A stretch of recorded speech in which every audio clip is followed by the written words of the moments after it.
이사야 31장 4절에서 9절의 말씀을 함께 보시겠습니다. 구약성경 1004페이지에 있는 이사야 31장 4절에서 9절의 말씀, 우리 다 같이 한 목소리로 함께 말씀 읽겠습니다.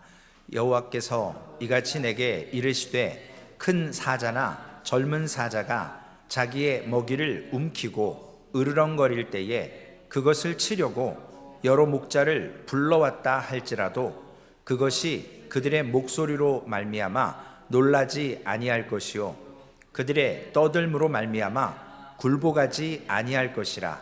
이와 같이 나 만군의 여호와가 강림하여 시온산과 그 언덕에서 싸울 것이라. 새가 날개를 치며 그 새끼를 보호함같이 나 만군의 여호와가 예루살렘을 보호할 것이라. 그것을 호위하며 건지며 뛰어넘어 구원하리라 하셨느니라. 이스라엘 자손들아, 너희는 심히 거역하던 자에게로 돌아오라. 너희가 자기 손으로 만들어 범죄한 은 우상, 금 우상을 그날에는 각 사람이 던져버릴 것이며 아수르는 칼에 엎드려질 것이나 사람의 칼로 말미암음이 아니겠고 칼에 삼켜질 것이나 사람의 칼로 말미암음이 아닐 것이며 그는 칼 앞에서 도망할 것이요 그의 장정들은 복욕하는 자가 될 것이라. 그의 반석은 두려움으로 말미암아 물러가겠고 그의 고관들은 기치로 말미암아 놀라리라. 이는 여호와의 말씀이라. 여호와의 불은 시온에 있고 여호와의 풀무는 예루살렘에 있느니라. 아멘. 유다의 문제는 영적인 데 있었죠. 예루살렘의 그 기능을 잃어버렸기 때문에 유다는 지금 고통 가운데 있습니다. 애굽 사람들이 유다를 바라보며 유다의 문제를 통해서 돕고 싶지만 시도하려고 하지만 도울 수가 없습니다. 왜냐하면 능력이 있는데 왜 못 돕겠어요? 강한 나라인데. 단순히 돕는 것은 군사적인 문제로 도움이 아니기 때문에 애굽의 그 군사적인 힘으로는 유다를 지금 도울 수가 없는 거예요. 유다의 문제는 뭐라고요? 영적인 문제이기 때문에. 애굽이 거룩하다면 혹시 모르겠지만 그들은 강성한 제국의 힘이었기 때문에 영적인 문제와 군사적인 문제는 다르다라는 것입니다. 애굽 사람들이 유다를 바라보면서 이해할 수 없는 부분이 있어요. 성도님들도 가끔 어떤 분을 보면 난 저 사람 이해할 수가 없어, 이럴 때가 있지 않습니까? 왜냐하면 애굽이 지금 유다를 바라보면서 돕고 싶지만 능력이 있는데 군사적인 힘으로가 아니라 그들의 문제는 영적인 문제였는데, 아니 도대체 아직까지도 안 망하고 저 힘도 없는 민족이 어떻게 지금까지 버텼을까? 그걸 보면서 애굽이 기가 찬 거거든요. 그런데 영적인 의미를 모르는 애굽은 그냥 기가 찬 거예요. 이해가 안 되는 것뿐입니다. 도저히 살아남을 수 없는 민족인데, 국력인데, 군사력인데 지금 아수르의 침공에도 버텨냈거든요. 그러니까 애굽은 군사적인 힘의 원리로 봤을 땐 지금 망해야 마땅한데 왜 안 망할까? 결국 애굽은 유다를 바라보면서 스스로 자평하기를 어떻게 하냐면, 너희들 지금까지 살아왔는데 몰라, 나는 이건 군사적으로 도울 게 아니라 지금까지 살아왔던 방식대로 그냥 사는 게 맞겠다라는 결론에 도달하는 거예요. 마찬가지로 우리 성도님들이 어려움을 겪지 않습니까? 우리가 예수를 믿는데 간혹 가다가 우리가 예수를 믿으면서도 하나님이 우리를 성장시키기 위해서 고통과 어려움, 삶의 곤고한 때가 옵니다. 그러면 믿지 않는 친구나 가족이나 이들에게 도움을 청할 때가 있죠. 자존심은 상하지만 살아야 되니까요. 그래서 도움을 청하면 그 사람들이 도움을 주려고 지금까지 우리가 살아왔던 삶의 모습들을 딱 보면 살아있다라는 게 신기하다라는 거죠. 아니 어떻게 이런 상태인데 아직까지 버텼을까? 이해할 수 없을 정도로 이런 거는 병원에 가면 많이 볼 수 있어요. 병원에 가면 환자들이 나 괜찮겠지 하고 딱 갔는데 청천벽력 같은 소리를 듣지요. 나 여지껏 멀쩡히 살았다니까요. 나 운동도 열심히 했고 좋은 것 먹고 그랬는데 딱 검사해 보니까 이거는 손 쓸 수가 없는 거예요. 지금까지 안 죽고 버티는 사는 삶이 이건 희한한 거예요. 그렇기 때문에 그 몸으로 살아 있었던 자체가 희한하다라는 거죠. 오늘 본문으로 다시 돌아오면 하나님께서는 애굽의 힘을 이용해서 유다를 아수르로부터 보호하실 수 있습니다. 그러나 하나님이 애굽을 이용해서 유다를 돕는 거하고 유다 백성들이 스스로 하나님께 여쭙지 않고 자기네 발로 군사력을 의지하는 애굽에 가서 도와달라고 하는 것은 근본적인 차이가 있는 거거든요. 하나님께서 도우시는 방법과 인간의 방법은 다르다라는 것입니다. 우리가 어려움이 오면 어떤 소송의 문제가 오면 고린도 교회 같은 문제가 오면 세상 법정으로 끌고 갔을 때 우리는 흔히 변호사를 찾죠. 법적으로 이 문제를 어떻게 해결할 수 있을까 조언을 듣습니다. 질병의 문제가 오면 의사를 찾습니다. 어떤 인생의 경험상의 문제나 물질적인 문제라면 물질이 있는 분이나 경험이 있는 분에게 조언을 얻기 위해 그분들을 만나려고 합니다. 그런데 이러한 법적이나 건강이나 물질적인 모든 면에 있어서 우리가 먼저 찾아야 될 것은 그 문제를 인간의 방법으로 해결할 수 있는 사람이기보다는 먼저 하나님께 기도하고 하나님께서 주시는 지혜 가운데 누구를 만나는 것이 옳을 것인가. 하나님이 주시는 오늘도 마지막 찬양에 있던 것처럼 하나님의 놀라운 지혜 속에서 하나님이 우리에게 깨닫게 하시거든요. 누구 만나라 이렇게라고 말씀은 안 하시지만 감동을 주신다고요. 떠오르는 사람이 있어요. 그러면 그에게 가서 조언을 얻고 그럴 때 문제가 순리대로 해결이 됩니다.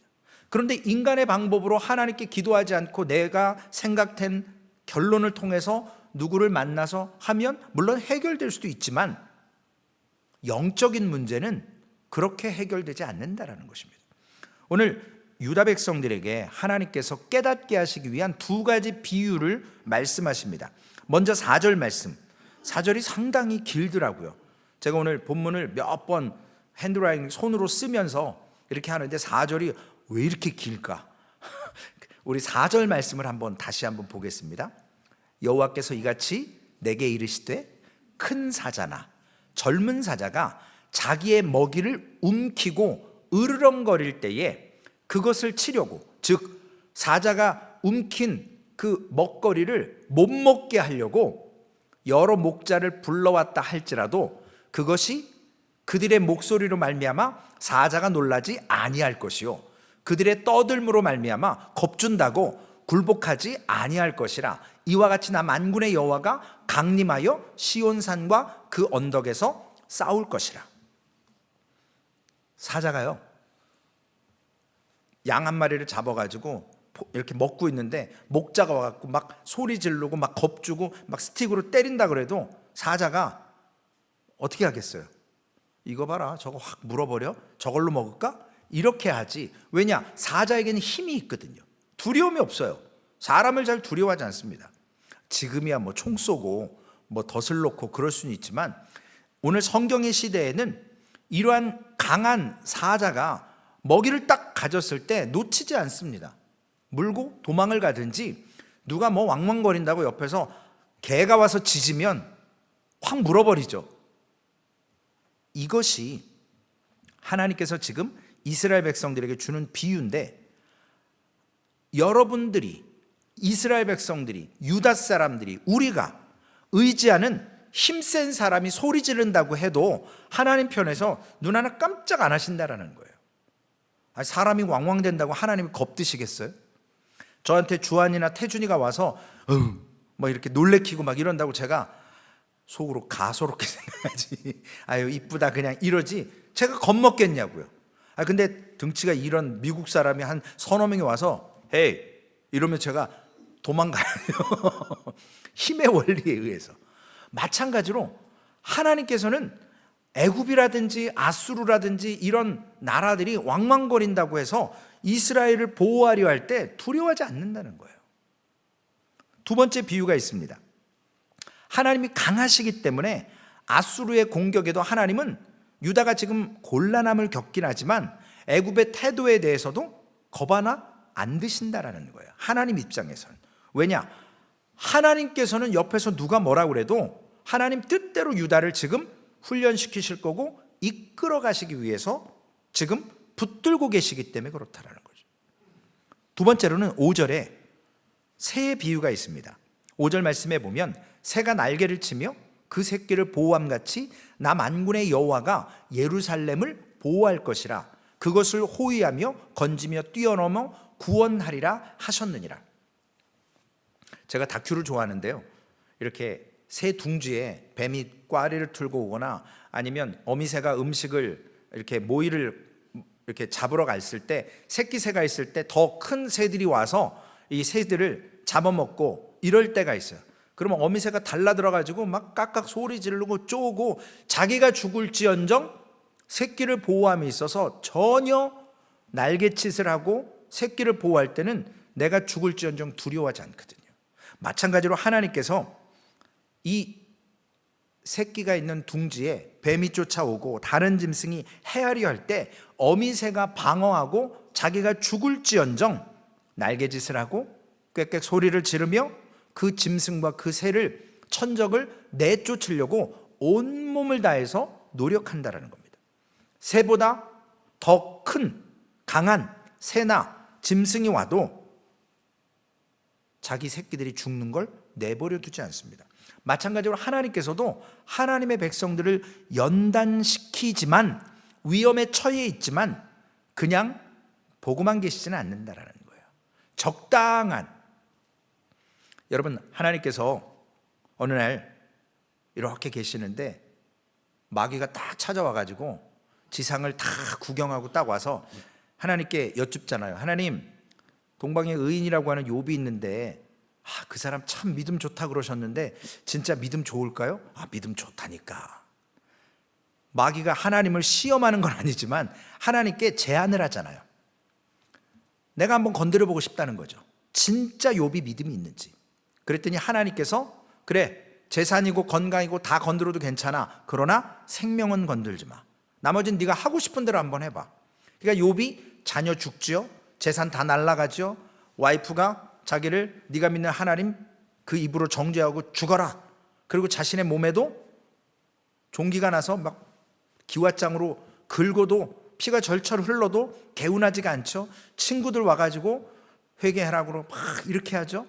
그러니까 욥의 입장에서 생명만 남아있지 남은 게 하나도 없을 정도로 마귀의 그러한 고난 가운데 있지만 그가 하나님께서 그의 생명을 붙들고 계시기 때문에 마귀가 어떻게 할 수 없었습니다.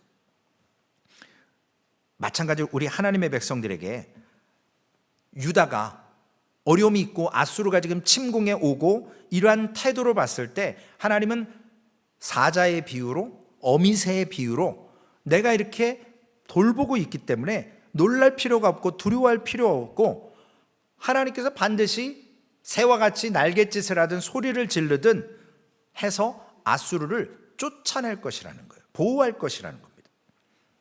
하나님께서 6절에 유다에 대해서 권면하시는 말씀이 있습니다. 내가 이렇게 너희들을 사자와 같이 어미새와 같이 지킬 건데 이스라엘 자손들아, 너희는 심히 거역하던 자에게로 돌아오라. 거역하던 자가 누굽니까? 거역하던 자. 하나님을 거역했죠. 근데 그 거역했던 분에게 다시 돌아오라 라고 요청하는 거예요. 기회를 주는 거죠.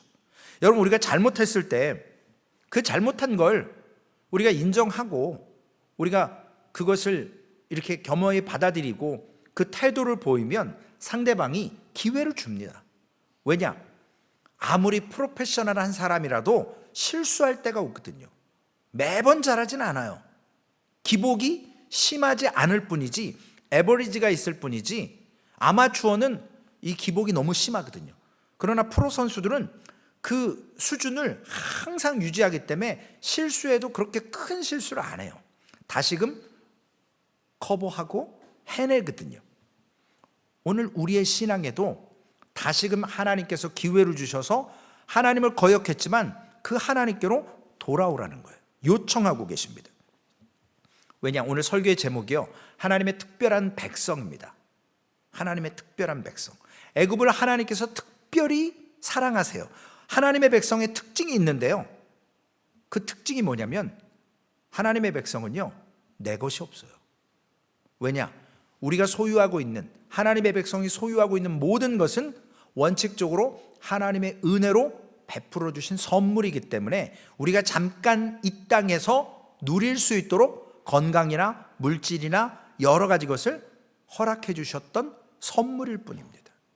물론 내가 수고하고 노력해서 얻었지만 그 수고와 노력 안에도 하나님의 개입하심으로 물질과 여러 가지 명예나 능력과 지혜, 믿음을 얻게 하시는 하나님의 보이지 않는 손길이 있었다라는 것이죠. 그렇기 때문에 이스라엘 백성들이 혹은 우리가 하나님이 모든 것을 주셨다라고 믿을 때에 사실은 내 것이 없어서 물론 소유하고는 있지만 영적 의미로 하나님이 후 불면 건강이나 물질이나 하나님이 테이크해 가십니다. 욥의 경우나 많은 사람들의 경우처럼 마찬가지로 내 것이 없기 때문에 어찌 보면 믿음이 연약할 때 이 소유의 문제에 있어서 불안할 수 있습니다. 하나님의 백성이지만. 그러나 반면 한편으로는 있으나 없으나 자족할 수 있고 감사할 수 있다는 거예요. 있어도 감사한 거고 하나님이 취해 가셔도 감사한 거예요. 왜냐, 어차피 이 땅에서 죽고 사는 문제, 좋은 것 먹고 좋은 삶을 살고 해도 오래가지 않다라는 거거든요. 영원하지 않기 때문에 하나님께서 하나님의 백성은 잘 살아도 감사한 것이고 못 살아도 감사할 이유가, 건강해도 건강치 못해도 감사해야 될 이유가 여기에 있습니다. 왜냐, 하나님이 부여하신 거라고 믿기 때문에. 그런데 유다는요, 이 문제에 있어서 내가 소유한 걸로 욕심을 내기 시작합니다. 과하게 과욕을 부리는 거죠. 조금 더, 좀 더 어려워지면, 뭔가 있다가 없으면 불평이 생기고 그 불평이 불만이 되고 그것이 결국은 내가 조금 더 잘 살 수 있으면 이것이 하나님 대신 나의 의지가 되기 때문에 욕심이 생기거든요. 우리 청년들이 차를 몰고 다니잖아요. 그래서 제가 늘 얘기를 해요. 너희들 운전 좀 조심해라. 내가 보니까 교통사고가 여기 너무 많다. 스피딩 하지 말고 좀 천천히 다녀라. 교회 주차장에서도 하고 나가지 말고 좀 차도 좀 아끼고 성질도 좀 죽이고 좀 그래라. 네. 그래 놓고 나갈 때는 하고 물론 차가 그런 스타일이면 어쩔 수는 없는데요. 운전을 처음 우리가 배울 때는 조심조심 하잖아요. 근데 운전을 한 1년, 2년 해서 어느 정도 경험이 쌓이고 운전에 이제 기술이 좀 생기면, 실력이 나아지면 첫 번째 하는 게 뭐죠? 속도를 내기 시작해요. 그리고 차선 변경하거나 뭐 이렇게 할 때 과감해져요. 왜냐? 내가 이제 운전하는데 컨트롤이 된다라고 생각하니까요. 그런데 저 역시도 과거에 좀 과속한 경험이 있긴 하지만 사람의 심리가요, 이 차가 160마일까지 나간다는데 진짜 나갈까? 밟아보고 싶을 때가 있거든요. 사람의 욕심이 그래요. 그런데 경험이 많은 사람은 장거리를 가든 뭐를 해도 별로 피곤하지가 않아요. 제가 위치타 와서 텍사스를 한두 번 이렇게 갔을 때 운전 실력 믿고요, 뭐 폴리스가 어디 있는지도 모르고 차에 뭐 센서도 없는데 처음에는 막 밟았어요. 빨리 갔다 빨리 오려고. 그래서 집에 와서 좀 쉬어야 되니까요. 그래서 막 85마일, 막 90마일 막 쫙 밟고, 물론 앞에 제 용어로 꺼벙이를 하나 딱 세워놓죠. 그 꺼벙이가 앞에 막 달리면 그 뒤를 제가 이제 쫓아가는 거죠. 그 친구가 이제 옆으로 빠지면 싹 빠지고. 그래서 나름 이렇게 하는데, 이게 갔다 오고 나면 피곤한 거예요. 왜냐? 정속주행을 하면 뭐 경찰이 있든 말든 신경 쓸 게 없잖아요. 그냥 그 속도 놓고 가면 돼요. 그런데 자꾸 인간 욕심에 빨리 갔다 빨리 와야지 이러니까 스피딩 하다 보면 자꾸 뒤도 보게 되고 앞에도 막 이렇게 인상 쓰며 쳐다보고 어디 경찰 혹시 있을까, 걸리면 안 되지, 이런 게 됩니다. 우리가 굳이 기분 한번 내려다가 속도 올리다가 정말 죽는 경우들을 많이 보지 않습니까?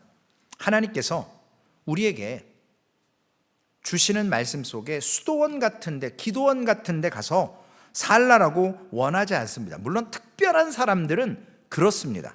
그러나 하나님께서 우리들에게 복을 주실 때, 즉 세상 말로 한참 잘 나갈 때 운전처럼 초보자처럼 하지 말고 속도를 줄이라는 거예요.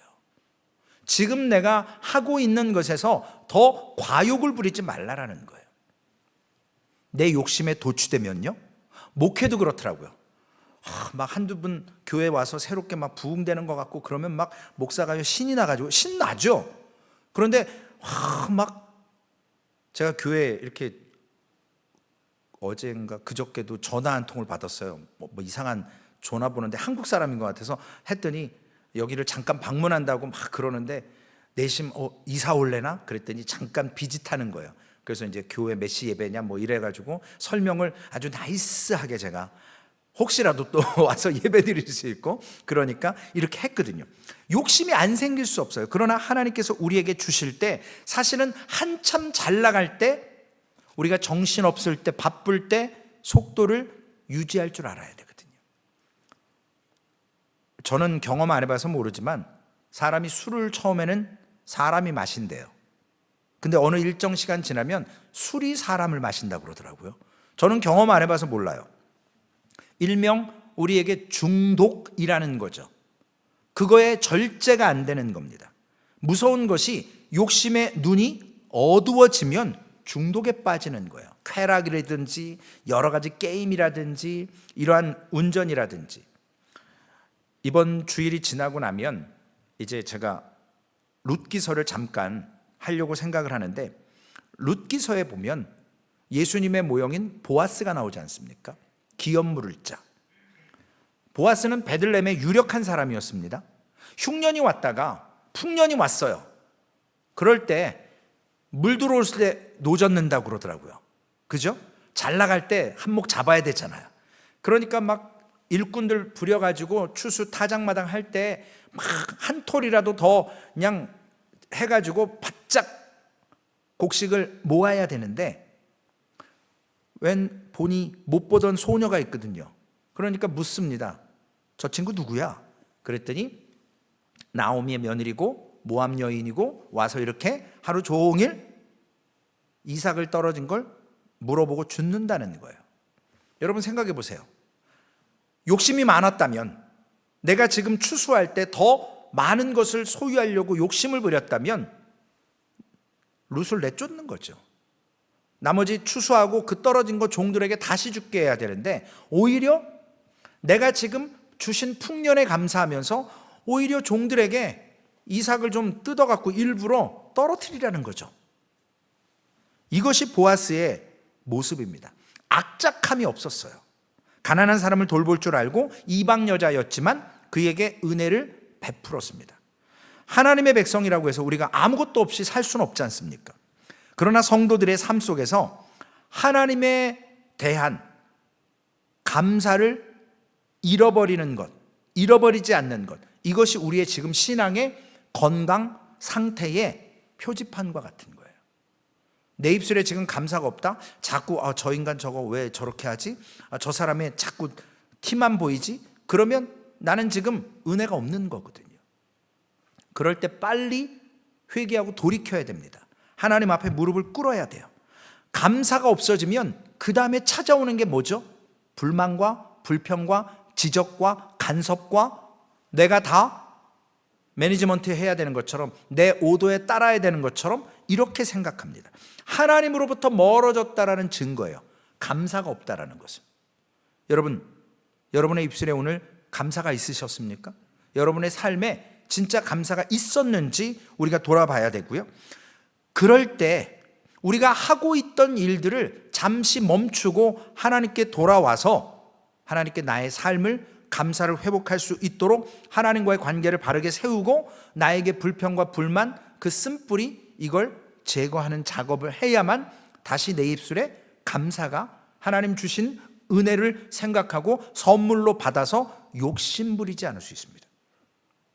그때의 내 안에 충만함이 채워집니다. 어려울 때 그래도 감사할 수 있게 됩니다. 이런 찬양 있죠. 내 평생 살아온 길 뒤를 돌아보니 걸음마다 자욱마다 다 죄뿐입니다.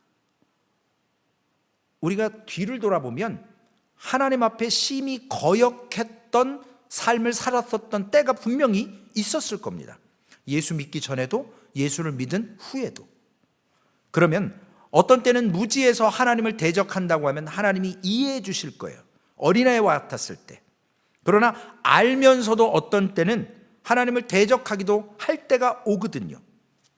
우리가 지금 고생할 때, 지금 어려웠을 때 이것을 생각해 보면 하나님께 받은 거와 내가 하나님 앞에 했던 행동과 비교해 보면 너무나도 큰 차이로 하나님은 우리에게 베풀어 주셨고 특별하게 하나님이 우리를 인도해 주셨다는 걸 깨달을 수 있게 됩니다. 오늘 본문 7절에 보면 너희가 자기 손으로 만들어 범죄한 은우상, 금우상을 그날에는 각 사람이 던져버릴 것이며, 그날이 어떤 날이냐면 회개의 날이에요. 은혜의 날이에요. 근데 은혜의 날이 올 때까지 그들의 손에 뭐가 있었죠? 은우상, 금우상이 그들의 손에 있었어요. 근데 그날에는, 회개하는 날이 오면 그제서야 그걸 던져버린다는 거죠. 은상, 금우상 손에 들고 있었던 것. 이게 바로 양다리거든요. 우리는 먼저 뭔가 확실하지 않으면 신뢰하지를 못합니다. 돌다리 두들려 가야 되는 그러한 속담이 있는 것처럼 우리는 우리도 모르게 하나님 외에 우상을 붙들고 하나님께 은혜 받아서 풍성하게 누려야만 그제서야 이 우상을 내려놓는 삶이라는 거죠. 유다 사람들이 오늘 그랬다라는 거예요.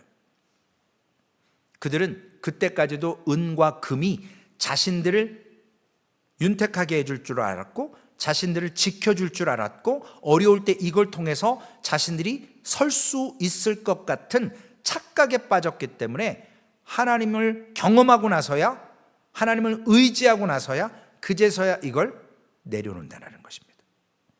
여러분 사도행전 19장 19절 외우기도 쉬워요. 거기에 보면 에베소라는 지역에 마술사들이 많았나 봐요. 근데 그들이 바울의 복음을 듣고 회개하고 야 이거 이제 다 때려쳐, 진짜가 나타났다, 우리가 하나님을 믿자 그러면서 자기네들이 갖고 있던 그 마술 책들을 불태우기 위해서 모았는데 은 5만의 가치예요. 지금으로 따져도 어마어마한 액수일 겁니다. 여러분 우리의 미래가 불안할 때 자꾸 뭔가 의지할 걸 찾게 됩니다. 나름대로 살 길을 모색하는 거죠. 목회 시작한 지도 얼마 안 됐는데 제가 가끔 엉뚱한 생각을 해요. 나는 은퇴하면 뭐하고 살지? 갑자기 그 생각이 딱 드는 거예요. 그래서 그렇게 생각하면 진짜 심각한데? 그 생각이 딱 들더라고요. 그래서 제가 아니지, 하나님 저 아직 은퇴한 거 아니잖아요. 은퇴했어도 주를 위해서 죽을 때까지 충성해야 되는데 헛소리 했습니다. 용서해 주세요. 그리고 다시 지금의 자리로 생각하고 내가 지금 뭐 해야 되지? 그 일에 집중하려고 애를 썼습니다. 잠깐의 생각이지만 미래에 대한 불안감, 물론 주님 내일 오시면 다 끝날 것 같지만 하나님의 은혜가 임할 때에 비로소 내가 쥐고 있었던 게 아무 소용 없다라는 걸 그제야 깨닫는다라는 겁니다. 자기 나름대로 자기도 모르게 의지했던 우상이 우리 안에 있지 않는지 돌이켜보면서 오늘 유다 백성들이 진심으로 하나님을 신뢰하고 의지하면 어떤 삶이 되는가 8절에 9절에 기록하고 있습니다. 아수르는 칼에 엎드려질 것이나, 유다의 지금 대적이죠. 유다를 어렵게 하는 그 적국이죠. 아수르는 칼에 엎드려질 것이나 사람의 칼로 말미암음이 아니겠고, 인간의 방법이 아니라는 거예요. 칼에 삼켜질 것이나 사람의 칼로 말미암음이 아닐 것이며, 그는 칼 앞에서 도망할 것이요 그의 장정들은 복역하는 자가 될 것이라. 그의 반석은 두려움으로 말미암아 물러가겠고, 그의 고관들은 기치로 말미암아 놀라리라. 이는 여호와의 말씀이라. 여호와의 불은 시온에 있고 여호와의 풀무는 예루살렘에 있느니라. 유다가요, 지금 자기네를 지긋지긋하게 괴롭히는 이 아수르 때문에 골머리를 앓아요. 그러니까 그 멀리 있는 애굽, 옛날 과거 조상들을 생각하면 다시는 돌아가면 안 되는 그 땅에 가서 도움을 청하기 위해서 했던 그러한 모습을 생각해 보면 얼마나 힘들었으면 저랬을까. 아수르에게 고난을 당했으면. 그런데 그 아수르의 문제가 해결이 되는데요, 인간적인 방법을 안 쓰고도, 애굽의 도움 없이도 하나님의 특별한 백성에게 하나님은 특별한 방법으로 역사하셔서 문제를 해결하신다라는 거예요. 어떤 분이요, 소송에 휘말렸어요. 어떤 법적 문제 때문에 막 골머리를 앓아서 정말 유명한 워싱턴 지역의 변호사들을 비싼, 한 시간에 800불인가래요. 그런 사람을 한 4-5사람을 하이어해가지고 자기 이 문제를 해결하기 위해서 엄청난 그 돈을 투자해서 하는데, 중간에요, 기가 막힌 일이 일어났어요. 법이 딱 바뀌었어요. 그러니까 지금까지 해왔던 그 소송을 그냥 안 해도 되는 거예요.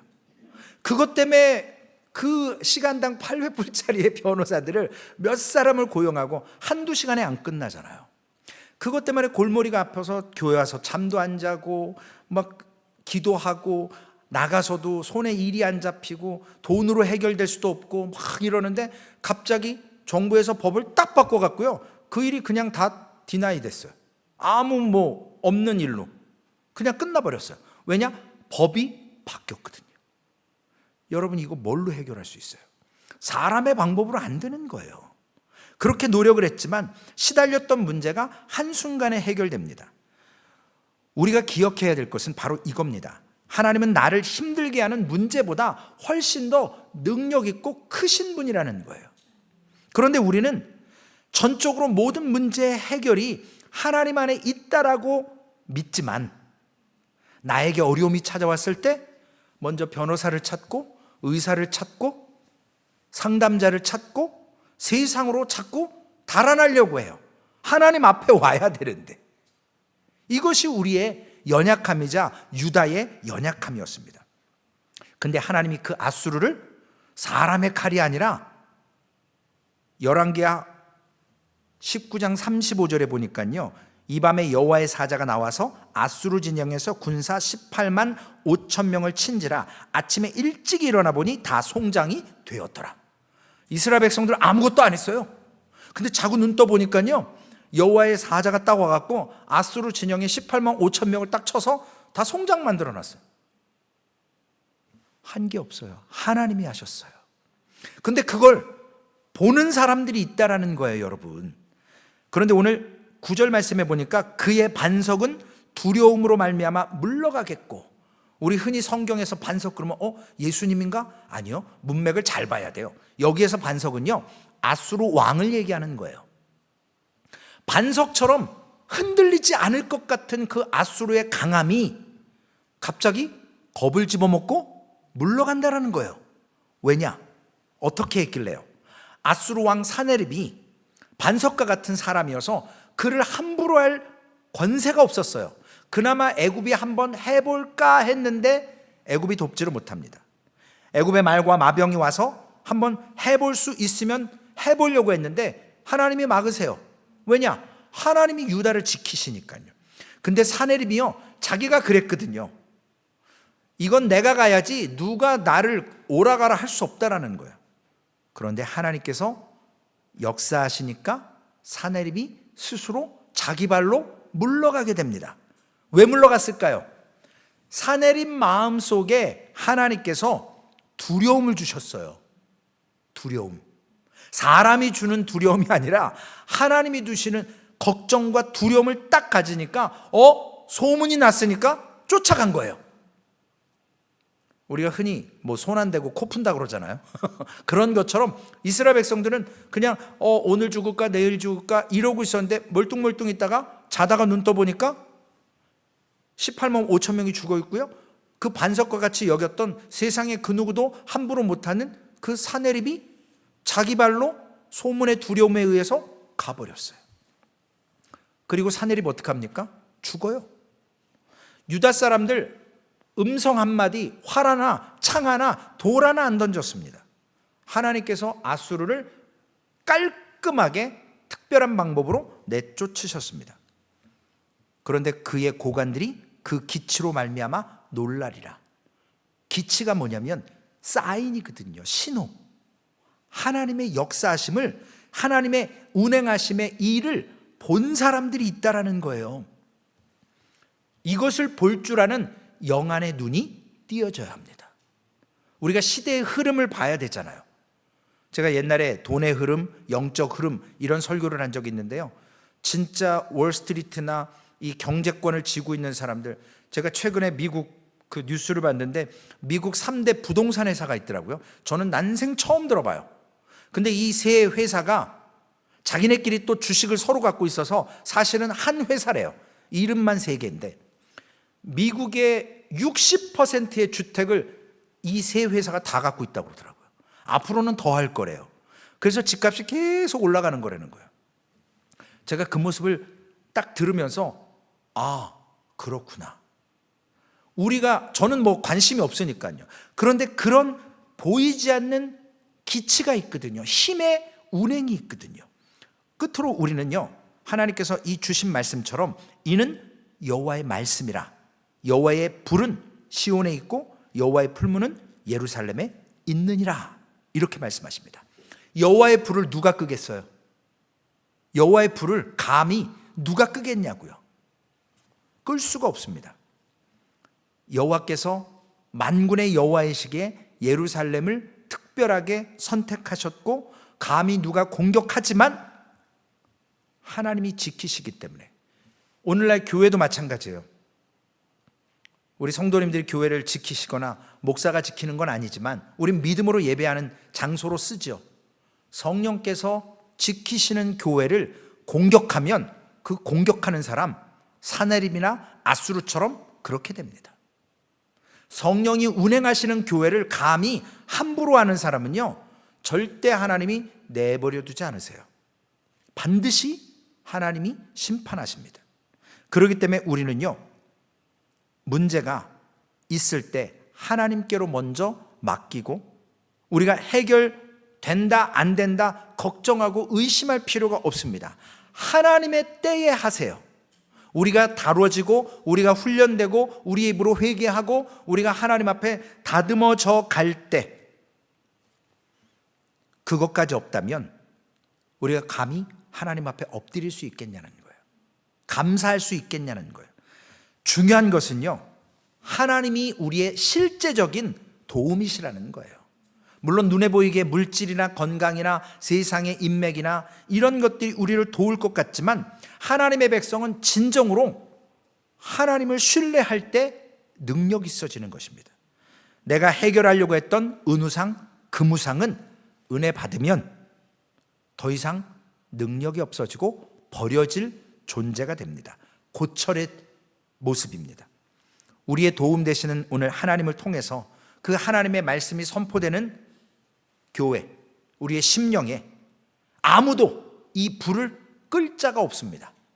하나님이 보호하시고 하나님의 불을 지펴놓으셨기 때문에 오늘 우리는 그 불을 누가 감히 끌려고 그러면 그 불에 타거나 데이거나 할 거예요. 오늘 그 어느도 정복하지 못하는 우리의 마음을 잘 믿음으로 관리하시고 우리를 이 세상에서 이길 존재는 아무도 없어요. 하나님이 선택하셨고 구원하셨기 때문에 우리를 통해서 하나님은 이 땅을 변화시키길 원하시는 거거든요. 그러므로 실제적인 도움 대신 우리가 하나님의 특별한 백성임을 오늘도 신뢰하시면서 믿음 안에서 우리의 더러운 그러한 죄의 모습들, 의지하고 신뢰했던 고물들 벗어버리고 하나님을 전적으로 신뢰하며 오늘 하나님께서 기가 막힌 특별한 방법으로 역사하시는 것처럼 믿음 안에서 서시는 우리 소망교회 성도님들 되시기를 주님의 이름으로 부탁을 드리겠습니다. 기도하시겠습니다. 하나님 감사합니다. 눈에 보이는 육신의 안목이 있습니다. 경험이 있습니다. 세상을 살아온 지혜가 있습니다. 연륜이 있습니다. 그러나 하나님, 내가 믿고 내가 의지할 것은 오직 전능하신 만군의 여호와 하나님이심을 다시 한번 깨닫습니다. 사람의 방법으로 도저히 되지 않고 하나님 인간의 생각으로 될 수 없는 모습들을 하나님은 기적과 같이 특별한 방법으로 하나님께서 그 고관들의 눈을 통해서 그 하나님의 일하심을 보게 하셨던 것처럼 하나님, 오늘 우리는 눈에 보이는 것이 아니라 보이지 않는 하나님, 하나님의 운행하심을 경험하는 마음과 심령, 삶이 되게 하여 주옵소서. 그 하나님을 신뢰함으로 말미암아 그 하나님께서 나의 목자이심을 깨닫게 하셔서 내 손에 있는 아버지 하나님 은우상, 금우상을 회개하며 버리게 하여 주시옵소서. 그럴 때 하나님 역사하십니다. 그럴 때 하나님, 우리가 먼저 하나님 앞에 찾아와 하나님께 기도하며 나의 삶을 맡기고 하나님 주시는 지혜로 말미암아 아버지 하나님 일하게 하여 주옵소서. 그럴 때 하나님 역사하셔서 우리의 생각보다 크신 하나님, 우리의 문제보다 능력 있으신 하나님께서 해결하시고 운행하셔서 우리를 깨닫게 하실 줄로 믿사오니 하나님, 우리의 삶에 있는 곤고한 문제들 여호와 앞에 맡기게 하여 주셔서 아버지 하나님, 때로는 응답이 안 되는 것도 응답인 것, 더딘 것도 하나님의 뜻임을 알게 하시는 하나님, 오늘 이 밤도 기도할 때 하나님, 내 뜻과 내 생각으로 기도할 것이 아니라 하나님, 하나님께서 주신 말씀을 통해서 하나님을 기억하고 하나님 앞에 나의 삶을 먼저 돌이켜보며 회개하며 하나님, 버릴 것을 먼저 버리고 쓴뿌리를 뽑아내고 하나님 말씀을 기억하며 주님의 뜻 무엇인지, 하나님이 내게 맡기신 사명이 무엇인지 청지기로서 품꾼으로서 하나님 맡겨진 사명 감당케 하여 주옵소서. 감사합니다. 우리를 구원하신 예수님의 이름으로 기도 올리옵나이다. 아멘. 하늘에 계신 우리 아버지여, 이름이 거룩히 여김을 받으시오며 나라에 임하옵시며 뜻이 하늘에서 이루어진 것 같이 땅에서도 이루어지리이다. 오늘날 우리에게 일용할 양식을 줍시고 우리가 우리에게 죄 지은 자를 사하여 준 것 같이 우리의 죄를 사하여 주옵시고 우리를 시험에 들게 하지 마옵시며 다만 악에서 구하옵소서. 대개 나라와 권세와 영광이 아버지께 영원히 있사옵나이다. 아멘. 이 시간 기도하실 때 말씀을